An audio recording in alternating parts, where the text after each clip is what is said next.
미국의 한 도시에서 믿을 수 없는 일이 벌어졌습니다.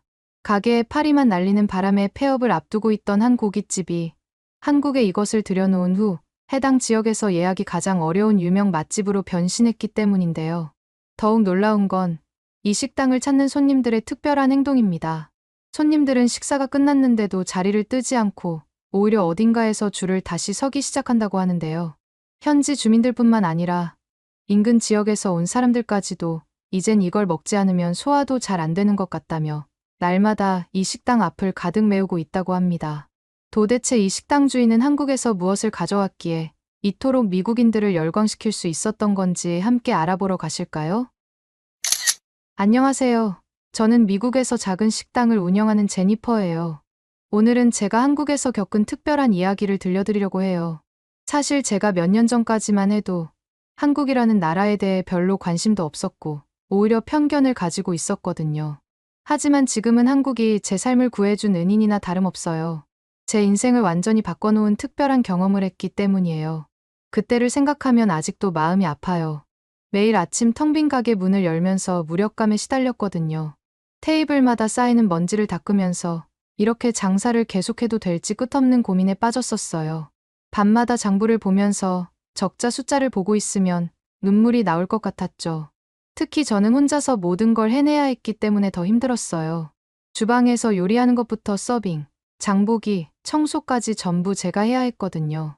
밤늦게까지 일하고 집에 돌아와서도 마음이 편하지 않았어요. 이대로 가다가는 가게를 정말 접어야 하는 건 아닐까 하는 생각이 자꾸 들었죠. 그런데 그때 정말 예상치 못한 소식을 듣게 됐어요. 여동생이 한국인과 결혼한다는 거였어요. 저희 가족이 다 같이 모여있는 자리였는데 동생은 너무나 행복한 표정으로 그 소식을 전했죠. 처음에는 제 귀를 의심했어요. 한국이라니요? 지도에서 찾아볼 수나 있을까 싶은 그 먼 나라에서 살겠다고요? 정말 그 순간만큼 화가 났던 적이 없었던 것 같아요. 어렸을 때 부모님께서 바쁘셔서 제가 동생을 키운 거나 다름이 없었거든요. 동생이 결혼 소식을 전하는 순간 제 머릿속이 하얘졌어요. 한국은 저에게 그저 지도에서나 봤던 멀고 낯선 나라일 뿐이었는데 갑자기 제 동생이 그곳에서 살겠다니 말이 되나요? 더군다나 한국어도 제대로 못하는 동생이 어떻게 거기서 살 수 있을지 너무 걱정됐어요. 그런데 더 놀라웠던 건 저희 부모님의 반응이었어요. 두 분 다 동생의 결정을 전적으로 지지하시더라고요.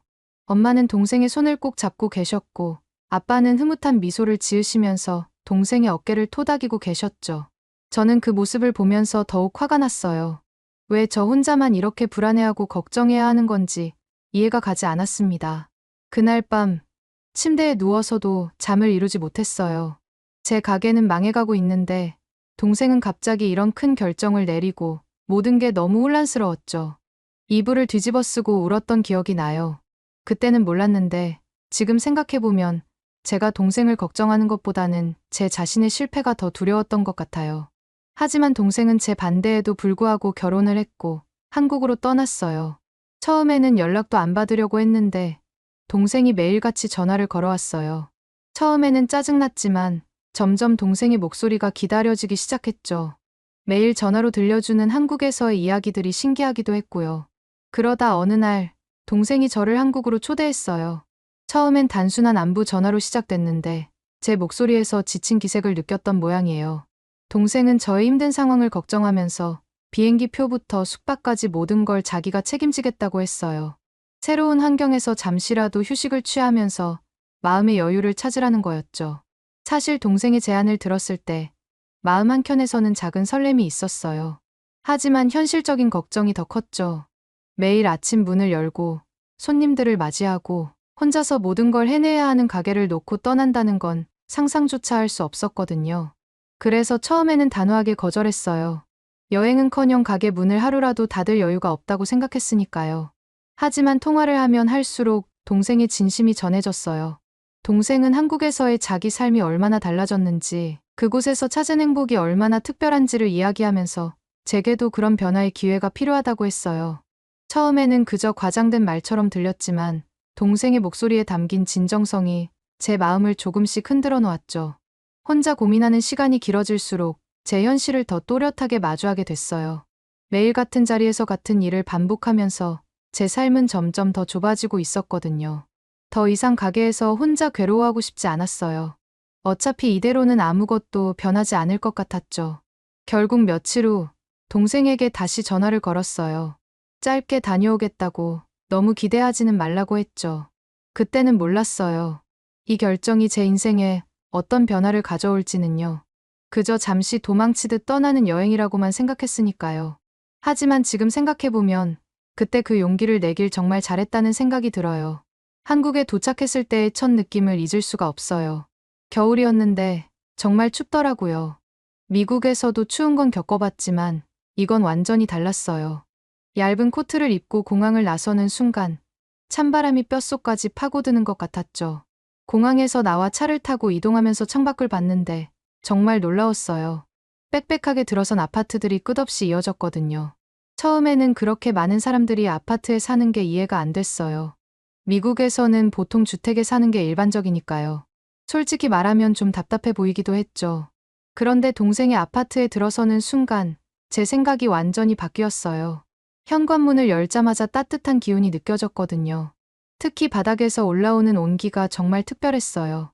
나중에 알고 보니 이게 온돌이라는 한국의 전통 난방 방식이더라고요. 미국에서는 아무리 히터를 틀어도 발이 시렸는데 이곳은 달랐어요.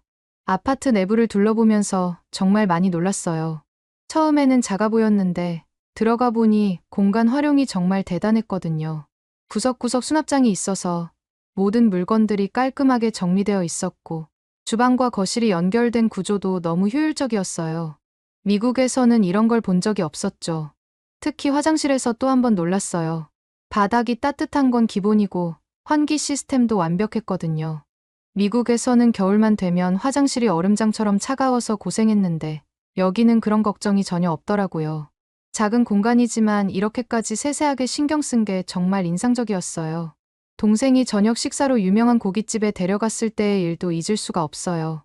가게 앞에 길게 늘어선 줄을 보고 처음에는 믿기지 않았어요. 이렇게 추운 날씨에도 사람들이 줄을 서서 기다린다니 말이에요. 미국에서는 맛집이라고 해도 이렇게까지 기다리는 경우는 거의 없거든요. 손님들이 추위에 몸을 움츠리면서도 즐거운 표정으로 대화를 나누는 모습이 인상적이었어요. 특히 젊은 커플들이 많았는데 서로 붙어서 추위를 이겨내는 모습이 귀여웠죠. 기다리는 동안 주변 손님들과 이야기를 나누며 이 집이 얼마나 유명한지 들을 수 있었어요. 가게 안으로 들어갔을 때의 그 분위기는 정말 특별했어요. 활기찬 손님들의 웃음소리, 고기 굽는 향긋한 냄새, 그리고 종업원들의 빠른 움직임까지 모든 게 하나의 완벽한 조화를 이루고 있었죠. 식당 주인인 제가 보기에도 정말 감탄스러웠어요.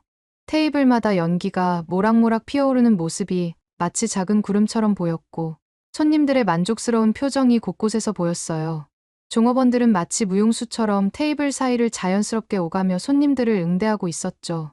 주방에서 들려오는 칼질 소리와 불 조절하는 소리가 하나의 음악처럼 들렸어요. 저희가 주문한 건 소갈비였는데 고기를 구워주는 방식이 또 놀라웠어요. 종업원이 직접 테이블에서 고기를 구워주는데 불 조절부터 고기를 뒤집는 타이밍까지 모든 게 너무 전문적이었거든요. 처음에는 제가 직접 구워 먹고 싶다는 생각도 들었는데 종업원의 숙련된 솜씨를 보고 나니 이해가 됐어요.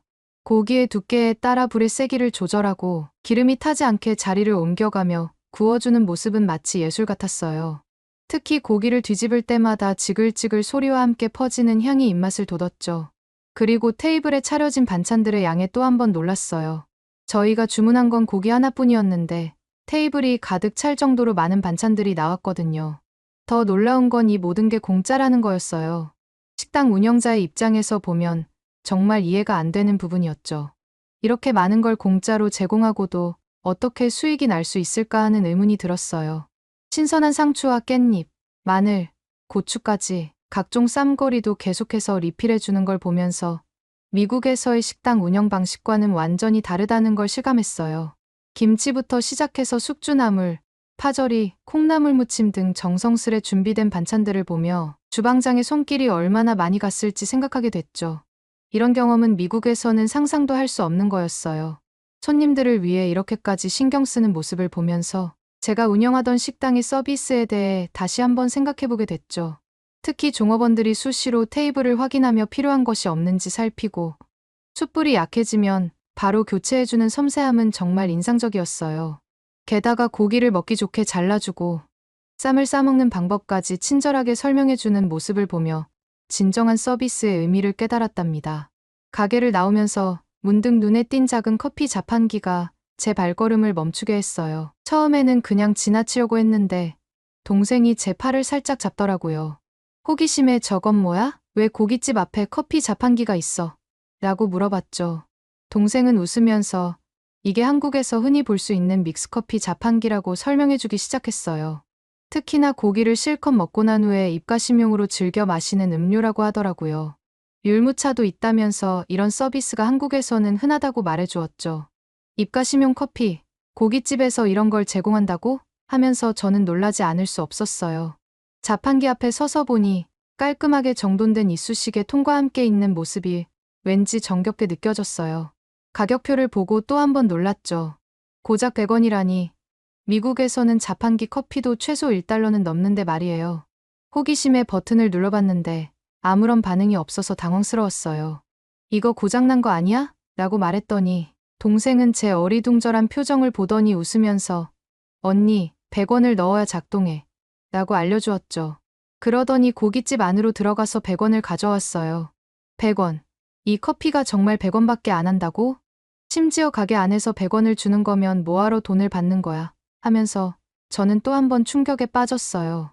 동생은 물론 다른 고깃집에서 이 커피를 공짜로 제공하는 곳도 많아. 하지만 이렇게 100원을 받는 곳도 꽤 많이 있어. 공짜로 주는 것이 손님들에게 더 좋은 거 아니냐고 할 수 있는데 100원 정도만 돼도 사람들이 느끼는 가치는 천차만별이거든 라고 설명해 주었어요. 더 놀라운 건 이어진 설명이었죠. 100원을 받는 이유는 단순히 돈 때문만은 아니야. 소액이라도 내면 사람들이 이 커피 자판기를 더 소중히 여기게 되거든.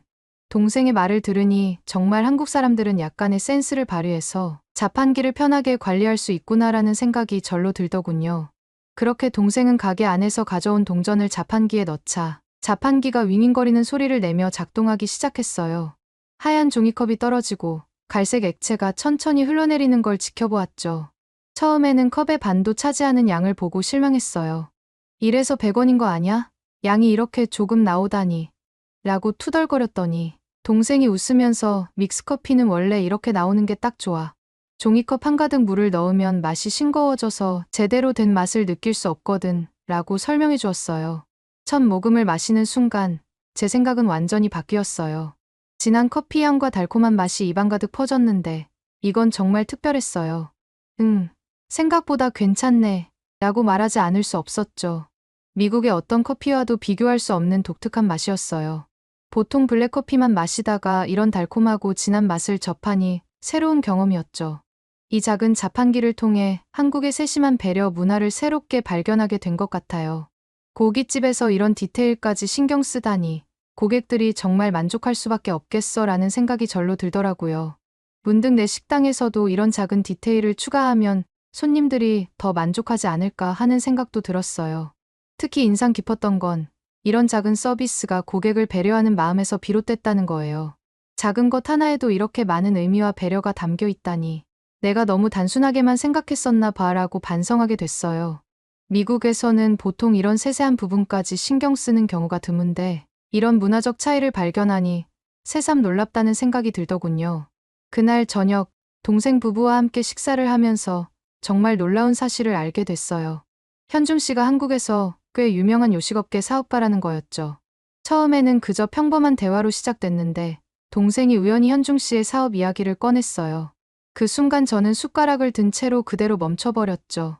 그동안 제가 얼마나 편협한 시각으로 동생의 결혼을 바라봤는지 새삼 부끄러워졌어요. 동생이 저를 한국으로 초대한 이유도 현중 씨를 만나게 해주고 싶었기 때문이라는 걸 그제서야 알았죠.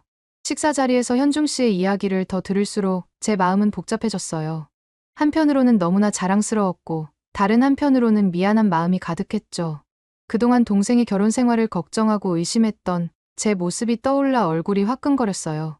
현중 씨는 무려 서울에서 5개의 레스토랑을 운영하고 있었고 각각의 가게가 모두 성공적이라고 하더라고요.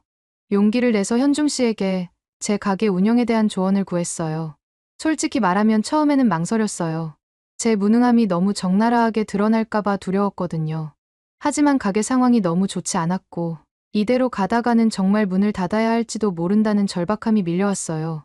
그래서 결국 부끄러움을 무릅쓰고 조언을 구했죠. 현중 씨는 제 부탁을 너무나 흔쾌히 받아들여줬어요. 하지만 솔직히 말하면 그때는 그의 진심을 완전히 믿지 못했죠. 이렇게 쉽게 도와주겠다고 하는 게 뭔가 다른 속셈이 있는 건 아닐까 하는 의심도 들었거든요. 지금 생각하면 정말 부끄럽지만 그때는 그런 생각이 들 수밖에 없었어요. 현중 씨의 이야기를 들으면서 제가 그동안 얼마나 기본적인 것들을 놓치고 있었는지 깨달았어요. 고객 경험이라는 건 생각도 못했고 메뉴 구성도 체계가 없었죠. 직원 교육은 더더욱 신경 쓰지 못했고요. 모든 게 즉흥적이고 임시방편이었다는 게 너무나 명확해졌어요. 하지만 그때도 저는 여전히 반신반의했어요. 이런 이론적인 이야기가 실제로 도움이 될까 하는 의구심이 계속 들었거든요. 현중 씨는 제 가게를 직접 보고 싶다며 미국 방문을 약속했어요. 솔직히 말하면 그때는 설마 진짜 올까 하고 반신반의했죠. 바쁜 사업가가 이런 작은 가게 때문에 비행기를 타고 올 리가 없다고 생각했거든요. 게다가 저는 그의 제안이 그저 예의상 하는 말이라고 생각했어요. 한국에서는 그런 표현들을 많이 쓴다고 들었거든요. 다음에 한번 봅시다 같은 인사말처럼요. 하지만 일주일 뒤 현중 씨에게서 비행기 티켓을 예매했다는 메시지가 왔어요. 순간 가슴이 철렁 내려앉더라고요. 저는 아직 마음의 준비가 안 되어 있었거든요. 그리고 솔직히 말하면 제 가게의 부족한 모습을 보여주고 싶지 않았어요. 현중 씨는 성공한 사업가였고 제 가게는 그의 기준에서 보면 한심하게 보일 것 같았거든요. 현중 씨는 정말로 약속을 지켰어요. 그때 처음으로 그의 진심을 조금씩 믿기 시작했죠. 공항에 마중 나갔을 때 그가 피곤한 기색도 없이 환하게 웃으며 저를 반겨주는 모습에 괜히 마음이 찡해졌어요. 하지만 그때까지도 제 마음 한구석에는 여전히 의심이 남아 있었어요. 왜 이렇게까지 해주는 걸까? 뭔가 다른 속셈이 있는 건 아닐까 하는 생각이 들었어요. 약속대로 현중 씨가 미국에 와서 제 가게를 둘러보기 시작했을 때 끊임없는 지적에 처음에는 못마땅했어요.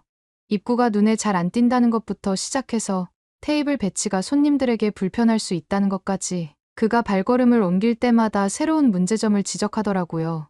현중 씨가 이 조명은 너무 어둡네요 라고 말했을 때는 속으로 도대체 뭘 안다고 이러나 하는 생각이 들었어요.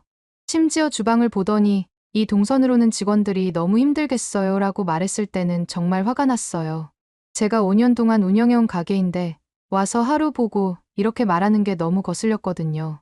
그래서 저도 모르게 날카롭게 받아쳤어요. 미국 식당하고 한국은 달라요. 여기서는 이렇게 하는 게 더 편해요. 그때 현중 씨의 표정이 잠깐 굳어지는 걸 봤는데도 저는 계속해서 제 주장만 고집했죠. 그런데 정말 놀라웠던 건 현중 씨가 직접 고객 피드백을 받는 방식이었어요. 제가 못 믿겠다는 듯이 행동하자 현중 씨는 전혀 감정적으로 대응하지 않고 차분하게 그럼 직접 손님들의 의견을 들어보는 게 어떨까요? 라고 제안했거든요. 그리고는 자기 사비로 손님들에게 서비스 음식을 제공하면서 설문조사를 진행하겠다고 하더라고요. 저는 드디어 현중 씨의 허점을 잡을 수 있겠다는 생각이 들었어요. 저희 단골 손님들은 절대 그렇게 나쁜 평가를 하지 않을 거라고 확신했거든요. 5년 동안 한결같이 찾아주시는 분들이었으니까요. 그래서 저는 승리를 확신하면서 흔쾌히 수락했죠. 이번에야말로 현중 씨에게 제가 얼마나 열심히 가게를 운영해왔는지 보여줄 수 있을 거야 라고 생각했어요. 현중 씨는 정말 놀라운 방식으로 설문조사를 진행했어요. 손님들께 무료로 음식을 제공하면서도 솔직한 의견을 달라고 정중하게 부탁하더라고요.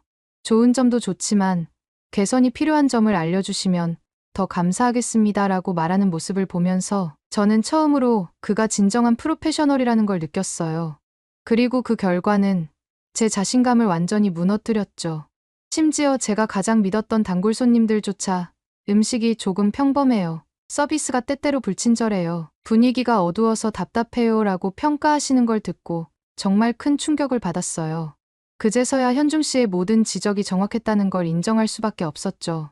그날 밤 저는 현중 씨에게 진심으로 사과했어요. 현중 씨, 정말 미안해요. 제가 너무 교만했네요. 그러자 현중 씨는 오히려 저를 위로해줬어요. 저도 처음에는 다 그랬어요. 중요한 건 지금부터예요. 그 따뜻한 말 한마디에 제 눈에서 눈물이 왈칵 쏟아졌어요. 현중 씨는 저와 함께 주변 경쟁업체들도 둘러봤어요. 처음에는 솔직히 기분이 좋지 않았죠. 제 가게보다 잘하는 게 뭐가 있다고 하는 마음이었거든요.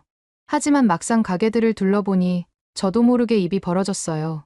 다른 가게들의 고기 품질은 물론이고 매장이 깔끔하기도 하더군요. 처음에는 자존심이 상해서 변명하려고 했어요.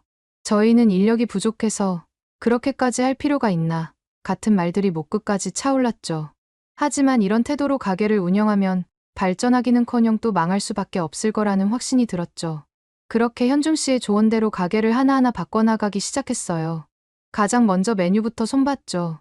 기존에는 그냥 소고기, 돼지고기 이렇게만 써있던 메뉴판을 과감히 버리고 부위별로 특징과 맛을 자세히 설명한 새로운 메뉴판을 만들었어요. 현중 씨가 추천해준 한국식 바비큐도 추가했는데 이게 의외로 큰 인기를 끌더라고요. 특히 양념갈비는 첫날부터 주문이 밀릴 정도였어요. 김치도 다양하게 준비하기 시작했어요. 배추김치는 기본이고 총각김치, 깍두기, 열무김치까지. 손님들이 와, 여기 김치가 이렇게 많았나요? 라고 물어보실 때마다 괜히 뿌듯했죠. 직원 교육도 새롭게 시작했어요. 매주 월요일 아침마다 서비스 교육을 하는데 처음에는 직원들도 어색해했지만 이제는 자연스럽게 잘 해내줬어요. 가게 분위기도 확 바꿨어요. 어두침침했던 조명을 밝고 따뜻한 느낌으로 교체하고 테이블 배치도 손님들이 편하게 앉으실 수 있도록 재배치했죠. 현중 씨가 추천해준 케이팝 음악을 틀어놓으니까 분위기가 더 좋아졌어요. 손님들이 분위기가 달라졌네요? 라고 말씀해 주실 때마다 가슴이 뿌듯했죠. 모든 걸 뜯어고치면서도 가장 힘들었던 건 믹스커피를 재현하는 거였어요. 왜 믹스커피를 재현했냐고요? 한국에서 가장 유명하다는 맥심 커피는 수출을 하지 않아 구할 수 없었거든요. 밤늦게까지 실험하면서 커피와 설탕 비율을 조절해봤어요. 때로는 쓴맛이 너무 강하고 때로는 너무 달기만 하고 직원들도 귀찮을 텐데 계속 맛을 봐달라고 해서 미안할 정도였어요. 커피 테스트를 많이 한 다음 날에는 직원들이 밤을 꼬박 새고 출근하는 경우도 있었거든요. 고민을 정말 많이 하다가 저는 또 현중 씨한테 도와달라 했고 이번에도 역시 현중 씨가 해결책을 알려줬어요. 바로 프림이라는 비밀 재료였죠. 아, 그래서 그 맛이 안 났구나 하는 깨달음이 순간적으로 왔어요. 커피, 설탕, 프림의 완벽한 비율을 찾아내는 데도 며칠이 걸렸어요. 하지만 드디어 그 맛이 딱 나왔을 때 저도 모르게 예스라고 소리를 질렀던 게 기억나요. 믹스커피에서 느껴지는 풍부한 우유향, 이게 포인트라고 생각했거든요. 그렇게 가게를 재오픈하고 제 예상대로 믹스커피는 역시나 상상 이상으로 큰 인기를 끌었어요. 오죽하면 손님들이 일부러 고기를 먹으러 오는 것이 아니라 이 믹스커피를 마시러 오는 경우도 많았어요. 미국에서는 보통 식사 후에 커피를 마시려면 카페에 따로 가야 하는데 저희 가게에서는 500원이면 고기도 먹고 커피도 마실 수 있으니까 다들 좋아하시더라고요. 어떤 손님은 이거 진짜 한국 자판기 커피 맛이에요 라고 해주시고 또 어떤 손님은 이 커피 때문에 일부러 먼 길을 달려왔어요 라고도 하시더라고요. 특히 좋은 건 고기를 먹고 나서 카페에 가야 하는 번거로움이 없어졌다는 거였어요. 게다가 500원이라는 저렴한 가격 덕분에 부담 없이 드실 수 있어서 더 좋아하시더라고요. 지금 생각해보면 처음에 현중 씨를 의심했던 제 모습이 정말 부끄러워요. 그는 진심으로 저를 도와주려고 했는데 저는 그의 진심을 알아보지 못했으니까요. 혹시 무슨 다른 속셈이 있는 건 아닐까? 왜 이렇게까지 해주는 걸까? 하면서 의심부터 했던 제가 부끄럽네요. 하지만 그 과정을 통해 제가 얼마나 성장했는지 새삼 느끼게 돼요. 예전에는 그저 장사가 잘 되기만을 바랐는데 이제는 손님들에게 어떤 경험을 제공할 수 있을지 고민하게 됐어요. 직원들과의 관계도 더 돈독해졌고요. 무엇보다 가게를 운영하는 게 즐거워졌어요. 이대로만 하면 가게 운영하는 건 식은 죽 먹기라고 생각했죠. 매출도 잘 나오고 손님들 반응도 좋았으니까요. 이제는 제가 뭘 해도 잘 될 것만 같은 자신감이 넘쳤어요. 하지만 제 생각과는 달리 가게는 또 한 번 망하기 시작했어요. 성공이란 게 이렇게 무너지기 쉬운 거였다니 그때는 정말 몰랐죠. 가게가 점점 입소문이 나면서 새로운 사람들도 많이 찾아왔어요. 다른 식당 사장님들도 저희 가게를 벤치마킹하러 오시고 여러 업체에서 제휴 제안도 들어왔죠. 그러던 어느 날 지역의 중국 식료품 사장이 찾아왔어요. 처음에는 그저 평범한 영업 방문인 줄 알았는데 그가 내민 제안서를 보고 눈이 휘둥그레졌어요. 한국 김치와 똑같은 맛이 나는 중국산 김치를 공급해드리겠습니다. 가격은 한국산의 3분의 1이에요. 그리고 여기에 한국산이라고 써 있어서 손님들은 아예 모를 거예요. 그의 말에 솔직히 가슴이 두근거렸어요. 매달 김치값으로만 수백만 원을 쓰고 있었거든요. 게다가 그는 샘플까지 가져왔는데 제가 맛봤을 땐 정말 한국 김치와 비슷하더라고요. 처음에는 정말 고민됐어요. 비용을 크게 절감할 수 있다는 게 매력적으로 들렸거든요. 이렇게 절약한 돈으로 가게를 더 발전시킬 수 있지 않을까 하는 생각도 들었죠.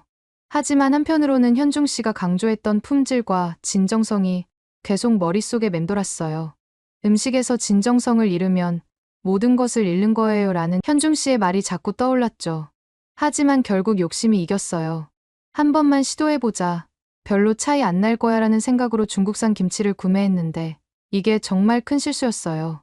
처음 이틀은 괜찮았어요. 오히려 이 정도면 괜찮은데 라고 안심했죠. 하지만 며칠 지나지 않아서 손님들의 불만이 쏟아지기 시작했어요. 왜 김치 맛이 이상하죠? 전에는 이렇지 않았는데 뭔가 맛이 달라졌어요. 음식 맛이 달라졌다는 이야기부터 예전만큼 맛있지 않다는 평가까지 처음에는 김치 하나 바꾼 것뿐인데 이렇게까지 차이가 날 거라고 생각도 못했죠. 심지어 어떤 손님은 전에는 이 가게가 정말 한국 음식 같았는데 이제는 그냥 그래요라고 하시더라고요. 하지만 가장 충격적인 건 단골 손님들이 하나둘씩 발길을 끊기 시작했다는 거예요. 5년 동안 매주 오시던 분들도 더 이상 보이지 않았어요. 전화로 예약 취소하면서 요즘 맛이 영, 다음에 올게요라고 하시는 분들도 계셨죠. 그때서야 상황이 정말 심각하다는 걸 깨달았어요. 너무 걱정돼서 결국 현중 씨에게 연락했는데 믿기지 않게도 현중 씨는 제 동생과 함께 곧바로 비행기를 타고 왔어요. 부부가 가게에 들어서자마자 가게를 둘러보기 시작했고 김치 맛을 보더니 문제를 바로 찾아냈어요. 현중 씨는 평소와 다르게 단호한 목소리로 한 식당에서는 한국의 김치가 제일 중요한데 이걸 중국산으로 바꾸면 어떻게 하냐고 얘기하더라고요. 저는 현중 씨의 말에 얼굴이 새빨개지면서 한국 김치값이 비쌌어요. 라고 했지만 현중 씨에겐 씨알도 먹히지 않았죠. 당장 김치 거래처를 바꾸라고 하더군요. 저는 현중 씨의 말대로 바로 중국 식료품 사장한테 거래를 하고 싶지 않다고 말을 했고 몇 분 지나지 않아 그 중국 식료품 사장이 가게로 들어오는 거 아니겠어요? 제가 계약을 파기하고 싶다고 연락했더니 직접 찾아온 거였죠. 그는 고압적인 태도로 계약서에 사인했잖아요. 위약금 내셔야 됩니다 라며 으름장을 놓았어요. 현중 씨는 평소와 다르게 엄격한 목소리로 그를 향해 말했어요. 사장님, 이 김치 원산지가 어디죠? 라벨에는 한국산이라고 써 있는데 성분표를 보니 중국산이라고 되어 있네요. 이거 원산지 위반 아닌가요? 중국 사장의 얼굴이 하얗게 변했어요. 현중 씨는 계속해서 날카로운 지적을 이어갔어요. 그리고 이 김치 제대로 관리하고 계신 건 맞나요? 벌써 변질 징후가 보이네요. 식약처에 신고하면 영업정지가 될 것 같은데 그래도 위약금 받고 싶으세요? 중국 사장은 더 이상 아무 말도 못하고 계약서를 찢어버리고는 도망치듯 나가버렸어요. 그제서야 현중 씨가 저를 향해 따끔한 충고를 했죠. 김치는 한국 음식의 기본이에요. 김치 하나로 모든 음식의 맛이 달라질 수 있다는 걸 잊으시면 안 돼요. 그 순간 정말 부끄러웠어요. 몇 푼 아끼겠다고 가게의 정체성을 포기할 뻔했다는 게 너무 후회됐거든요. 게다가 알고 보니 그 중국산 김치는 위생 문제도 있었대요. 현중 씨가 미리 알아보고 왔더라고요. 형수님, 이런 김치 계속 쓰셨으면 더 큰 문제가 생길 뻔했어요. 라는 말에 등에서 식은땀이 흘렀어요. 이 일을 겪고 나서 정말 많은 걸 깨달았어요. 음식은 단순히 맛있고 싸다고 해서 되는 게 아니라는 거요. 진정성과 정성이 담겨 있어야 한다는 걸 뼈저리게 느꼈죠. 특히 한국 김치는 저희 가게의 자존심이자 정체성이란 걸 다시 한번 깨달았어요. 그 후로는 어떤 유혹이 와도 절대 타협하지 않겠다고 다짐했어요. 다시 한국산 김치로 바꾸고 나서 손님들이 하나둘씩 돌아오기 시작했어요. 일부러 찾아와서 역시 이 맛이었어요 라고 말씀해 주시는 분들도 계셨죠. 그때 정말 뭉클했어요. 특히 기억에 남는 건 단골 손님 한 분이 사장님, 잠깐 맛이 이상해서 걱정했는데 이제 다시 원래 맛이네요. 역시 믿고 왔어요 라고 해주셨을 때예요. 제가 실수를 했다는 걸 인정하고 바로잡으니까 손님들도 그 진심을 알아봐 주시더라고요. 그 후 가게가 점점 바빠지면서 직원도 더 뽑아야 했어요. 현중 씨가 알려준 대로 서비스 교육도 철저하게 했죠. 손님을 맞이하는 방법부터 음식을 서빙하는 순서, 테이블 정리하는 방식까지 정말 하나하나 신경 썼어요. 처음에는 직원들도 힘들어했지만 손님들의 반응이 좋아지니까 자부심을 가지고 일하더라고요. 이제는 입소문이 나면서 주말에는 줄을 서서 기다리시는 분들도 생겼어요. 제가 가게를 운영하면서 놀라웠던 건 한국인 손님들만 오는 게 아니었다는 거예요. 오히려 다양한 국적의 손님들이 찾아왔어요. 처음 한국 음식을 접하시는 분들도 많았는데 그분들이 맛있게 드시고 다음에 또 오시겠다고 하실 때마다 정말 뿌듯했죠. 현중 씨는 여전히 제 가장 든든한 조언자예요. 이제는 1년에 2번씩 정기적으로 미국에 와서 제 가게를 점검해주고 있거든요. 처음엔 몰랐는데 이렇게 꾸준히 관리하고 발전시키는 게 정말 중요하더라고요. 매번 올 때마다 새로운 메뉴 아이디어도 주고 서비스 개선 방안도 제안해줘서 가게가 계속 발전할 수 있었답니다. 그래서 그러는데 저희 가게에 추천할 만한 한국의 서비스가 있을까요? 한국 고깃집만의 장점을 알려주시면 감사하겠습니다. 오늘의 사연은 어떠셨나요? 오늘의 사연이 마음에 드셨다면 좋아요만 한번 눌러주세요. 1초밖에 안 걸리지만 좋아요를 한번 눌러주시면 더 좋은 사연을 소개해드리는데 큰 힘이 된답니다. 긴 영상 시청해주셔서 감사합니다. 오늘도 행복한 하루 보내세요.